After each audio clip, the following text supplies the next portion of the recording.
Hi friends, welcome back to my channel Sai Tech. In today's video, talk about the Realme GT smartphone. Is it best option to buy for the price of 37,999 or not? So this is exactly the same post which I did keep in my YouTube community post, and I did get plenty of response as well. As you can see friends, out of 4,200 votes and 83% of the users, they did mention that overpriced, don't buy, as you can see friends. And after going through these 80 comments, the most frequently comment was everything. A lot of users, they did mention one thing, which is Realme X1 Max. Yes, the Realme X1 Max is better option for this kind of price range, which is 13,000 less than this Realme GT device. And in case if you have the budget, only if you have the budget, then you can definitely spend this money on this Realme GT device. Otherwise you can definitely wait for the iQOO 8 smartphone, which is going to launch very soon. So we might be expecting the price range kind of close to this kind of 40,000 range only. So then we might see better kind of competition with the advanced features as well in those phones.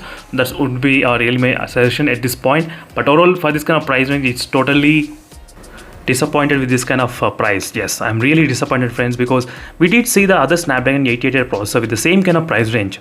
So all of us, we did expect the price of this phone will be coming close to maybe 35,999 or somewhere 34,999, something around that.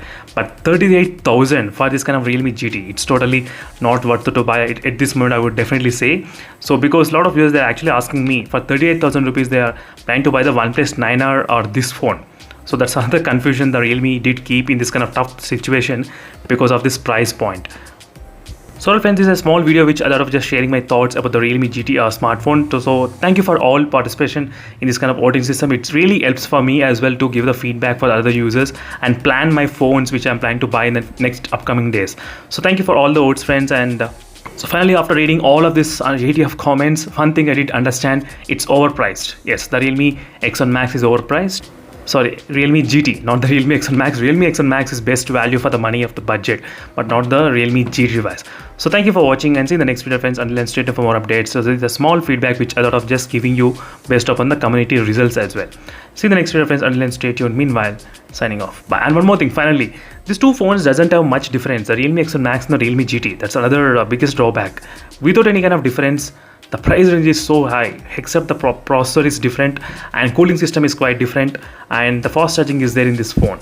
And that's it friends. Thank you for watching, and see you in the next video friends. Until then, stay tuned. Meanwhile, signing off. Bye.